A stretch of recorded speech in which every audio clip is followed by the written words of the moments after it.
ছাড় দুষ্ট তান্ত্রিক, আমাকে ছাড় বলছি। বের কর, আমাকে এই বোতল থেকে বের কর। তান্ত্রিক বাবা, এই ডাইনিকে এক্ষুনি পুকুরে ফেলে দিন, আমাদের ভয় লাগছে। হ্যাঁ হ্যাঁ, দিচ্ছি ফেলে। আমি ফিরবো, আবারও ফিরবো, আর তোদের আবার অত্যাচার করব, মেরে ফেলবো, তোদের আমি কাউকে ছাড়বো না। ডাইনি বন্দি বোতলটা পুকুরের পানিতে ডুবে যায়, আর সাথে সাথে পুরো পুকুরের পানি কালো হয়ে যায়, আর পুকুরে থাকা মাছগুলো মরে উপরে ভেসে ওঠে। তান্ত্রিক বাবা, পুকুরের পানি কালো হয়ে গেল কেন, আর মাছগুলোই বা মরলো কেন? শোনো সবাই, ওই ডাইনি কোনো সাধারণ ডাইনি নয়। ডাইনির কারণেই পানি কালো হয়েছে, আর মাছও মরেছে। তবে সবাই একটা কথা কান খুলে শুনে রাখো, আজকের পর থেকে এই পুকুরের কালো পানি কেউ স্পর্শ করবে না, আর যদি কেউ স্পর্শ করে তাহলে ওই ডাইনি আবারও ফিরে আসবে, তাই সাবধান। কেউই কালো পানি স্পর্শ করবে না। চলো চলো, এখান থেকে সবাই কেটে পড়ি। টিয়া ঠিক বলেছে, চলো সবাই, আজ থেকে আমরা মুক্ত, এই বনও মুক্ত। আজকের পর থেকে ডাইনি আমাদের আর অত্যাচার করবে না, আমরা আমাদের মন মতো চলতে পারবো। এই বলে সবাই সেখান থেকে উড়ে চলে যায়। এভাবে বেশ কয়েক মাস কেটে যায়। বনের পাখিরা যে যার মতো দিন কাটাতে শুরু করে। মা, তুমি কাঠ দিয়ে ঘর বানাচ্ছ কেন? বনের সবাই তো কাঠ দিয়ে ঘর বানিয়েছে। আমার না কাঠের ঘরে থাকা খুব ইচ্ছে, তুমি এসব রেখে কাঠ দিয়ে ঘর বানাও না মা। মারে, আমরা যে গরিব, ঘর ছাড়া কাঠ কেনার মতো যে সামর্থ্য আমাদের নেই, তাই তো খড় দিয়ে ঘর বানাচ্ছি রে মা। আমি তো ভুলেই গিয়েছিলাম, গরিবের স্বপ্ন থাকলেও টাকার অভাবে তা পূরণ হয় না। বানাও মা, তুমি সুন্দর করে ঘর বানাও। আমার এই ছোট মেয়েটার না জানি কত স্বপ্ন, আমি মা হয়ে মেয়ের স্বপ্ন পূরণ করতে পারছি না। হে বিধাতা, তুমি আমাকে কেন এত গরিব বানালে? আমি তো এত গরিব হতে চাইনি। কি হলো মা, থেমে আছো কেন? তাড়াতাড়ি ঘরটা বানাও। হ্যাঁ হ্যাঁ, বানাচ্ছি। এই বলে টুনি ঘর বানানোর কাজে ব্যস্ত হয়ে পড়ে, আর কিছুক্ষণের মধ্যেই ঘর বানানো শেষ হয়ে যায়। টুকি মা, ঘর বানানো শেষ। ওয়াও, ঘরটা তো অনেক সুন্দর হয়েছে। চলো মা, চলো ভিতরে চলো।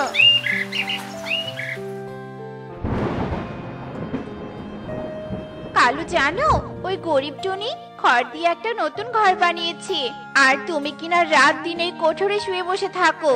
আমি আর কোঠরে থাকতে চাই না, তুমি আজকালের ভিতরে একটা ঘর বানাবে, এটাই আমার শেষ কথা। আরে বউ, ঘর বানাবো কি করে বলো তো? আমার চুরি ছিনতাইয়ের ব্যবসা যে ভালো হচ্ছে না, এখন আমার ব্যবসায় লালবাতি জ্বলছে। যখন ঠিক মতো চুরি ছিনতাই করতে পারবো, ঠিক তখনই ঘর বানাবো, তার আগে নয়। এখন কানের কাছে ঘ্যান ঘ্যান না করে আমাকে শান্তিতে থাকতে দাও। ঠিক আছে, ঘ্যান ঘ্যান করবো না, তবে যা বলেছো তা যেন মনে থাকে। মা, মা, আমি একটু বাইরে থেকে খেলে আসি। না বাবা, আকাশ বড্ড কালো করেছে, না জানি কখন ঝড় বৃষ্টি শুরু হয়। আর ওই কালো পানির পুকুরের কথা তো বাদই দিলাম। বলি কি, এখন খেলতে যাওয়ার দরকার নেই, যা তোর বাবার পাশে একটু শুয়ে বিশ্রাম নে। আচ্ছা ঠিক আছে মা। কিছুক্ষণের মধ্যেই আকাশ অনেক কালো করে প্রচন্ড বেগে বৃষ্টি বাতাস শুরু হয়ে যায়। কালু কাক তার পরিবারকে নিয়ে যে গাছের কোঠরে থাকে, সেই গাছ বাতাসের কারণে দুলতে থাকে। কালু, গাছটা যে দুলছে, আমার প্রচন্ড ভয় লাগছে, না জানি গাছটা কখন ভেঙে যায়। আরে, এত ভীতু কেন তুমি? হ্যাঁ, কিছুই হবে না, চুপচাপ থাকো তো। আমার কথা বিশ্বাস করনি, এখন দেখো সত্যি সত্যি গাছটা ভেঙে গেল। এবার এই বৃষ্টির মাঝে আমরা কোথায় থাকবো? তুমি আমার কোনো কথাই শোনো না। বৃষ্টি কমলে আমি আর কনক মায়ের বাড়িতে চলে যাব, এই আমি বলে দিলাম। না না বউ, তুমি বাপের বাড়ি যেও না, আমি ঘরের ব্যবস্থা করছি, চলো আমার সাথে চলো। ঘরের ব্যবস্থা করবে মানে? কোথায় সেই ঘর? বউ, তুমি বলেছিলে না গরিব টুনি নতুন ঘর বানিয়েছে? আমরা এখন গিয়ে ওর ঘরটাই ওর কাছ থেকে ছিনিয়ে নিব, বুঝেছো? চলো চলো।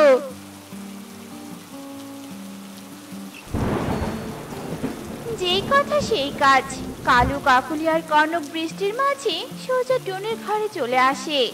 আরে দাদা দিদি, তোমরা বৃষ্টির মাঝে আমার ঘরে, কিছু চাই তোমাদের? হ্যাঁ চাই, তোর এই ঘরটাই চাই। মানে কি বলতে চাচ্ছ দাদা? তুই যা শুনেছিস তাই, আজ থেকে তোর এই ঘরটা আমাদের। চলে যা, তুই এই ঘর থেকে চলে যা। দাদা কি বলছো কি এসব? আমি এই ঘরটা অনেক কষ্টে বানিয়েছি, আমি এই ঘর কিছুতেই তোমাদের দিব না। তুই ঘর দিবি না, তোর ঘর দিবে। বউ, এই ঘর থেকে এদের বের করে দাও। দিচ্ছি দিচ্ছি, এক্ষুনি ঘাড় ধাক্কা দিয়ে বের করে দিচ্ছি। এই বলে কাকুলি টুনি আর টুকিকে জোর করে ঘর থেকে ধাক্কা দিয়ে বাইরে বের করে দেয় আর ভিতর থেকে দরজা লাগিয়ে দেয়।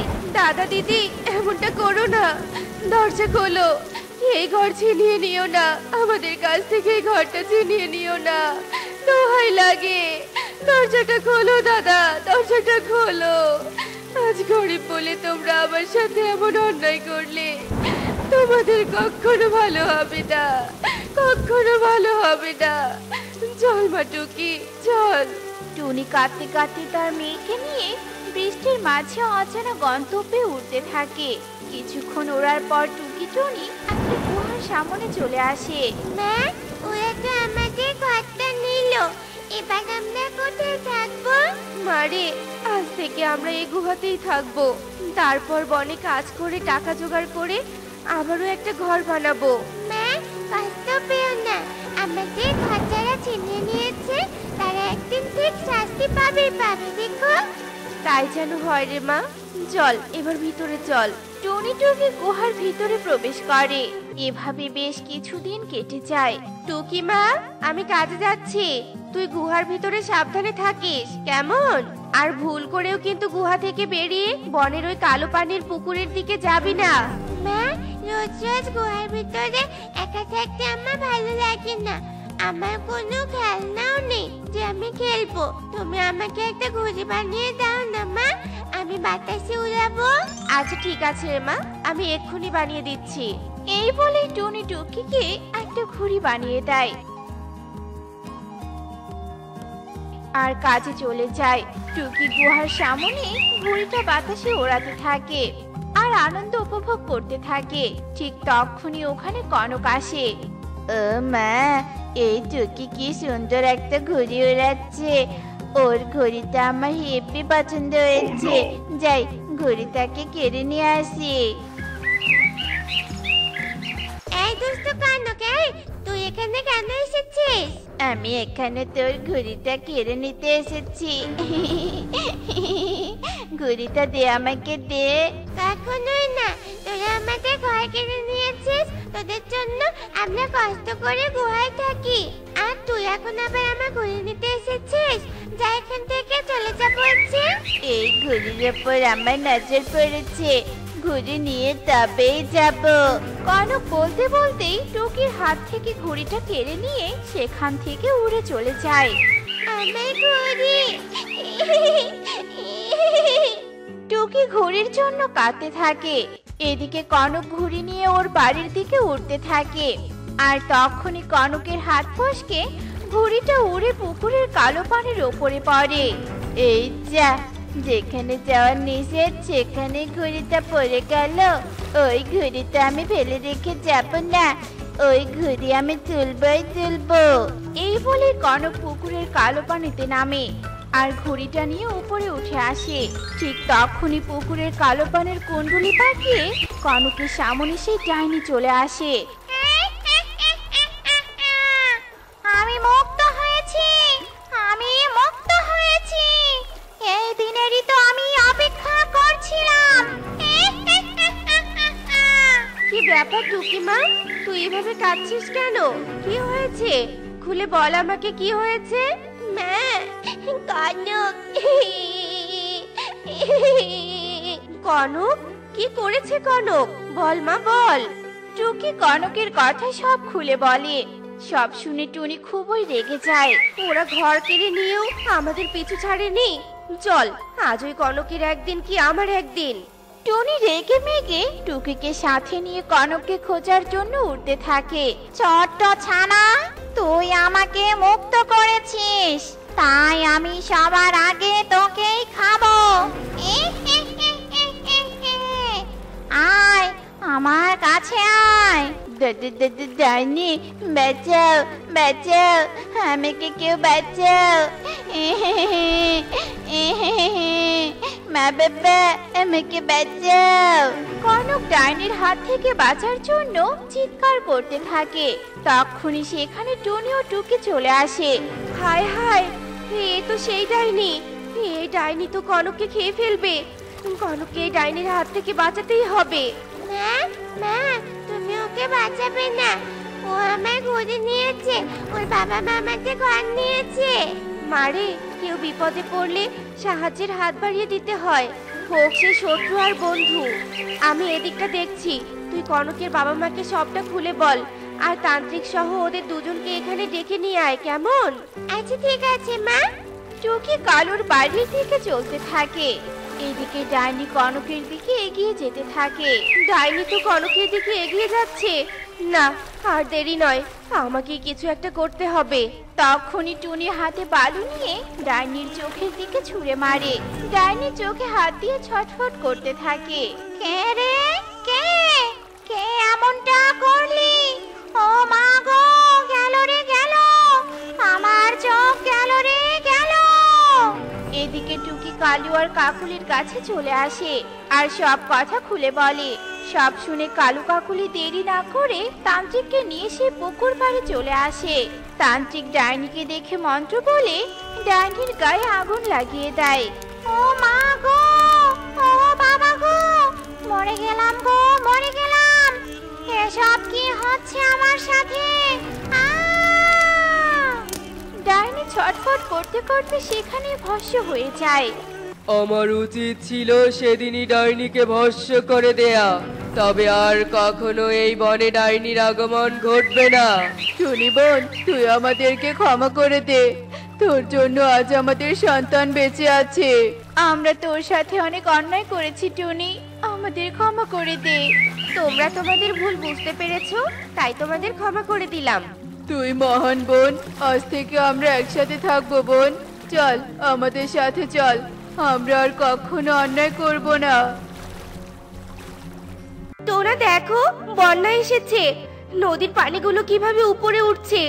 এইভাবে পানি উঠতে থাকলে তো আমাদের বনের সবার ঘরবাড়ি পানিতে ডুবে যাবে। চলো চলো, তাড়াতাড়ি সবাইকে এই খবরটা জানিয়ে দেই।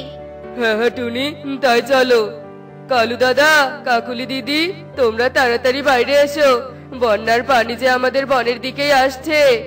কি বলছিস এসব টোনা? এখন তাহলে আমাদের কি হবে? আমাদের সবাইকে এক হয়ে বন প্রধানের কাছে যেতে হবে। বন প্রধান বাঁশ কাটার অনুমতি দিলে একটা বাঁশের ভেলা তৈরি করতে হবে। হ্যাঁ টুনি, তুই একদম ঠিক বলেছিস। এরপর টুনি ও টোনা এভাবে বনের সবাইকে সব বলে বন প্রধানের বাড়িতে চলে যায়। তোরা সবাই আমার বাড়িতে ভিড় জমাচ্ছিস কেন? বন প্রধান, বন্যা আমাদের বনে ঢুকতে চলেছে, তাই আপনি যদি অনুমতি দেন তাহলে বাঁশ কেটে একটা ভেলা বানালে সবার খুব উপকার হবে। বন্যা আসলে তোরা তো গাছের ওপর দাঁড়িয়ে থাকতে পারবি, তাহলে শুধু শুধু বাঁশ কেটে ভেলা বানানোর কি দরকার? বাঁশগুলো বিক্রি করলে তবু অনেক টাকা পাওয়া যাবে। আর তাছাড়া বন্যার পানি তো 2-1 দিনের মধ্যেই শুকিয়ে যাবে। তা তো বুঝলাম, আমরা না হয় গাছের ওপর দাঁড়াবো, কিন্তু আমাদের ঘরে তো অনেক জিনিসপত্র আছে, সেগুলো তো বন্যার পানিতে ভেসে যাবে। হো হো হো হো হো, আমি তো তোদের সবার বয়সে বড়, এমন বন্যা কখনো দেখিনি যে ঘরের সব জিনিসপত্র ভেসে যাবে। এখন আমাকে বিরক্ত না করে এখান থেকে চলে যেত, যত সব কাহিনী নিয়ে আমার কাছে এসেছে। বন প্রধানের মুখে এমন কথা শুনে কেউ আর কিছু না বলে সবাই সেখান থেকে চলে যায়। বন প্রধান তো আমাদের কথার কোনো গুরুত্বই দিল না, এখন তাহলে আমরা কি করব? চলো আমরা জঙ্গল থেকে কিছু কলা গাছ এনে ভেলা বানিয়ে ফেলি। বন প্রধানের কথা শুনে বসে থাকলে আমাদের সবার জিনিসপত্রগুলো হারাতে হবে। হ্যাঁ টোনা, তুই একদম ঠিক বলেছিস। এরপর সবাই কলা গাছ নিতে জঙ্গলে চলে যায়। আর এদিকে আকাশ থেকে পরি ও তার ছানা পাখিদের এসব দৃশ্য দেখছিল। মা দেখেছ, ওই বন প্রধানটা কত খারাপ। বনের পাখিরা বিপদে পড়েছে, কিন্তু তাদেরকে সাহায্য না করে দূর দূর করে তাড়িয়ে দিল। ওই বন প্রধানকে শাস্তি দাও তো মা। না রে মা, শাস্তি দেব না। শুধু শাস্তি দিয়েই কাউকে সঠিক পথে নিয়ে আসা যায় না, বরং কাউকে সাহায্য করলে সঠিক পথে নিয়ে আসা যায়। তাই আমি এই বন প্রধানকে অন্যভাবে সঠিক পথে নিয়ে আসব। অনেক কলা গাছ তো কেটেছি, এবার চলো সবাই গাছগুলোকে বাড়িতে নিয়ে যাই। যত তাড়াতাড়ি সম্ভব ভেলা বানাতে হবে, নয়তো পানিতে সব জায়গা ভরে গেলে আর ভেলা বানাতে পারবো না। হ্যাঁ হ্যাঁ, চলো সবাই। এরপর সবাই কলা গাছ নিয়ে বাড়িতে ফিরে আসে আর বাড়ির উঠোনে বসে সবাই মিলে ভেলা বানানোর কাজ শুরু করে দেয়। আর এক পর্যায়ে তারা সুন্দর একটি ভেলা বানিয়ে ফেলে। ঠিক তখনই মুষলধারে বৃষ্টি পড়তে শুরু করে। এ কি, এখন আবার বৃষ্টি শুরু হয়ে গেল? এমন বৃষ্টির পানিতে তো বন্যার পানি আরো বেড়ে যাবে, আর পানি শুকাতে অনেক সময় লাগবে। চিন্তা করো না টুনি, সৃষ্টিকর্তা সহায় থাকলে আমাদের কখনো কোনো ক্ষতি হবে না। এখন সবাই ঘরে গিয়ে জিনিসপত্রগুলো নিয়ে ভেলায় তোলো, যাও। মা, আমার খুব ক্ষুধা পেয়েছে। মা, আমাকে কিছু খেতে দাও না। কিন্তু মারে, আজ তো আমি খাবার বানাতেই পারিনি, তোকে এখন কি খেতে দিব বল? টুনি কথা বলার সাথে সাথে বন্যার পানি পুরো বনে ঢুকে পড়ে আর পানিতে কলার ভেলা উপরে ভেসে ওঠে। মা টুকি, কাঁদিস না, আমার কাছে কিছু খাবার আছে। ভেলাটা গাছের নিচে নিয়ে গিয়ে সবাই মিলে খাবারটুকু খাবো। সত্যি বলছে কাকুলি মাসি? কি মজা, কি মজা, আমি খাবার খাবো। এরপর কলার ভেলায় উঠে সবাই মিলে গাছের কাছে চলে যায়। আর হঠাৎ কলার ভেলাটা গাছের সাথে ধাক্কা লাগতেই কাকুলির খাবারের হাঁড়িটা পানিতে পড়ে যায়। কি সর্বনাশ হলো, খাবারের হাঁড়িটা যে পানিতে পড়ে গেল। এখন তাহলে সবাই কি খাবে? সবার কথা না হয় বাদ দিলাম, কিন্তু টুকি মাকে কি খেতে দিব? টোনা, চল আমরা বন প্রধানের কাছ থেকে কিছু খাবার নিয়ে আসি। এত বড় বিপদের কথা শুনে বন প্রধান ঠিক আমাদের খাবার দিবে। আচ্ছা ঠিক আছে, চলো দাদা। বন প্রধান, বন্যায় আমাদের ঘরবাড়ি সব ডুবে গেছে, আর তাই খাবারের অভাব দেখা দিয়েছে। আপনি যদি আমাদেরকে কিছু খাবার দিতেন তাহলে যে খুব উপকার হতো। তোরা আবার আমার কাছে ভিক্ষা চাইতে এসেছিস? আমি কি তোদের জন্য আমার বাড়ির দরজা খুলে রেখেছি নাকি? তাই তোরা বারবার আমার কাছে যা খুশি তাই নিতে আসিস? যা, এখান থেকে চলে যা বলছি, আমি তোদের কোনো খাবার দিতে পারবো না। এরপর টোনা আর কালু আবারও অপমানিত হয়ে সেখান থেকে চলে আসে।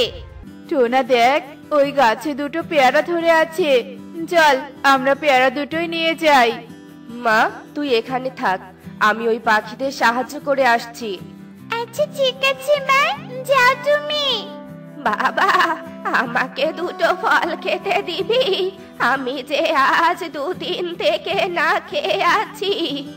আমরা একদিন না খেয়ে ক্ষুধার জ্বালা সহ্য করতে পারছি না, আর তুমি কি না 2 দিন থেকে না খেয়ে আছো? আচ্ছা ঠিক আছে, এই পেয়ারা দুটো খেয়ে নাও, আমরা অন্য কোথাও ফল খুঁজে নিব। তোদের অনেক ধন্যবাদ রে বাবা, আমি তাহলে আসি। টোনা, চল ওদিকে যাই, আমার মনে হচ্ছে ওদিকে কোনো না কোনো ফল পাওয়া যাবে।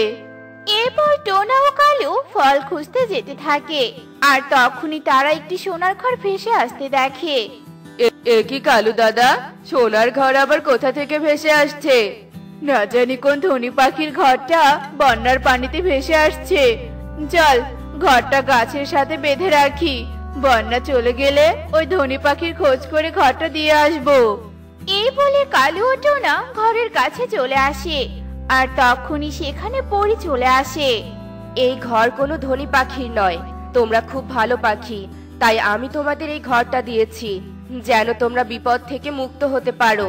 আর এই ঘরের ভিতরে অনেক খাবার আছে, তোমরা সারা জীবন এই খাবার খেলেও সেগুলো শেষ হবে না। তাই নাকি? কিন্তু পরি, তুমি জানলে কি করে যে আমরা বিপদে পড়েছি? আমি আকাশ থেকে সব দেখেছি, আর কিছুক্ষণ আগে যে তোমাদের কাছে বৃদ্ধা ফল নিয়েছে সেটা আমি ছিলাম। আসলে তোমাদের পরীক্ষা করছিলাম তোমরা অসহায় পাখিকে সাহায্য করো কিনা। কিন্তু তোমরা ওই বনপ্রধানের মতো স্বার্থপর পাখি নও। তবে তোমাদের বনপ্রধানকে উচিত শিক্ষা দিতে হবে, তাহলেই তার ভুলটা বুঝতে পারবে। কিন্তু কিভাবে পড়ি? এরপর পরি টোনা ও কালুকে সব কথা খুলে বলে। আর তারপর টোনা ও কালু সোনার ঘরটা টুনিদের কাছে নিয়ে আসে। এ কি টোনা, এই সোনার ঘর তোমরা কোথায় পেলে? ঘরের ভিতরে ঢুকে খাবার খেতে খেতে সব বলবো। এখন চলো সবাই খাবার খেয়ে নেই। এরপর সবাই ঘরের ভিতরে চলে যায় আর সবাই মিলে মজা করে খাবার খেতে থাকে। এভাবে সেই দিন কেটে যায়।